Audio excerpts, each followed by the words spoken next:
Hope this message finds everybody doing well. So last video, we talked about that we were going to do 3 videos that was sort of parts of my secret sauce, things that people aren't talking about at a conference, something that you're not going to necessarily see on somebody's, podcast if they're talking about how to be a better financial advisor. So we talked last week about the idea of being really strong mentally. And we said that there were 3 components. There was my mental strength, my process, how do I keep myself sort of mentally fit? And then we talked about the idea of fitness, your physical health, how do we protect that? What's our process, which is what we're going to discuss today. And then we talked about, what's our game plan for our business, which we'll talk about on our next video. But before I move on to sort of what's my process to take care of my house, my wife likes to say that our bodies are our house. And if we don't take care of our house, then our house will fall apart. And this is the only house you got. So, we all know that it's about what we eat and drink and our exercise and how we take care of ourselves. So today I want to talk about how we can better take care of our house.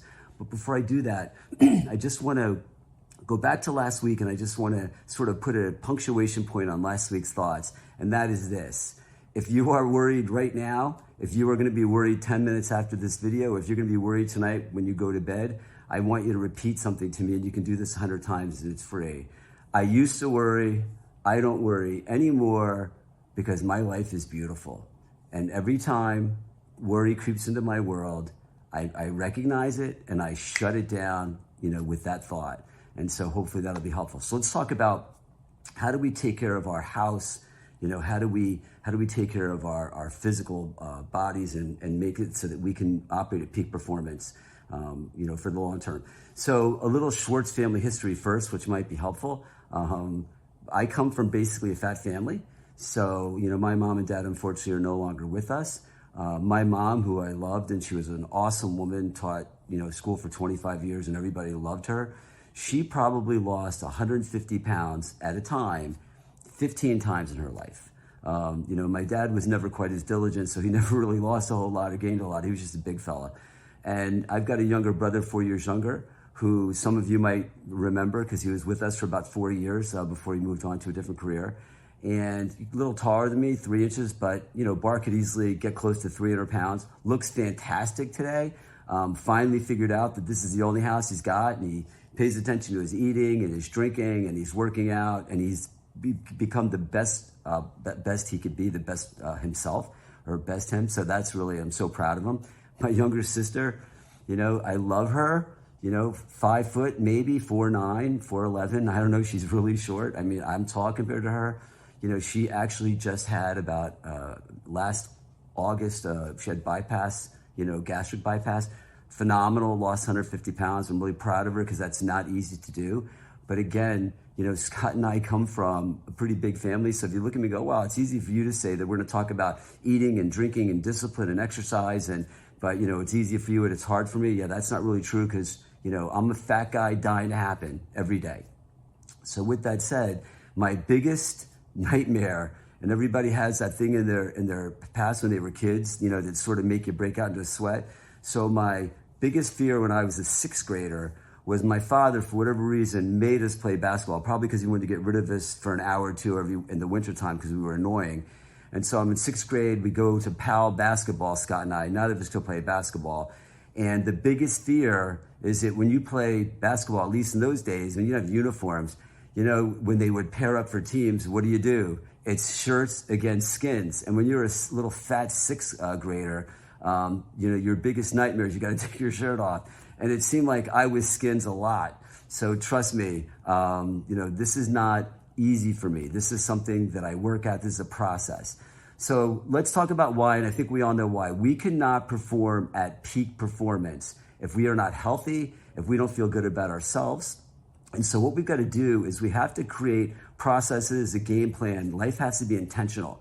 So we have to be intentional about what we're eating. We have to be intentional about what we're drinking, and we have to be intentional about our exercise. So let's just talk about, eating and drinking. And, so the idea is being intentional means that we have to plan. And so I know what my breakfast is. I know what my lunch is. I know what my dinner is, at least Monday through Thursday, Monday through Friday. Weekends, not so much. We kind of fall off the wagon. And that's okay too, because we're not looking for perfection. But the reason it's so important is how can you go out into the world and be really strong and stand up to all of the adversity that we have to stand up to, and stand up to all the rejection, and project confidence and strength. Because remember, we are financial leaders. So we are asking prospects and clients to follow, to let us lead, their financial world. And that means that there's got to be process and discipline and focus. And if our house is a wreck, if it looks like it hasn't been painted in 20 years, if the windows need to be replaced, if our doors are falling off, that doesn't necessarily exude confidence in the world. And I would argue that it is not helping you, succeed. And it's certainly not helping you, go out into the world and project your best self and your strongest self. And so, again, let's be mindful of what it is we're doing. So I think the first step is, and look, I'm not looking for perfection. Everybody doesn't have to have a six-pack. I certainly don't. I'm 5 to 10 pounds heavier than I should be. But you know what? It's a balance. So I think everybody can figure that out, get onto some kind of nutrition program, get some help, but again, it's all about intention. The second piece, and it's not going to be by itself, is exercise. And exercise is really, really important, because for me, I exercise every day. I do something every day. And the first thing is that when I wake up in the morning, and when you're 62 years old, you wake up in the morning and you start to work your fingers, and you start moving your legs, and you just hoping things don't hurt too much from the day before.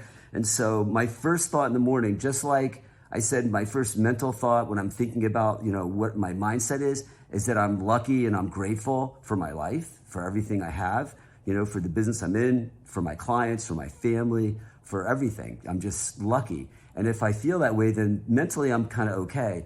And then the next thing I think from the physical aspect is how lucky I am this morning that I can go to the gym and work out, that I'm able to go to the gym and work out, because we've all had experience in days where we could not, whether you were post-surgical, whether you threw your back out, whether you're just so sick, I know when I had COVID, I didn't work out for like 5 weeks, and it was like crazy that I didn't work out for 5 weeks, but I did not have the physical strength. And the first thing that I was so excited about when I felt better, was the idea that I could get back, to working out. So if I'm thinking first that how lucky that I get to work out this morning, then that's not a problem. So I can get my butt out of bed and I go to the gym. And then again, I have a routine. I work out with a trainer a certain amount of days a week.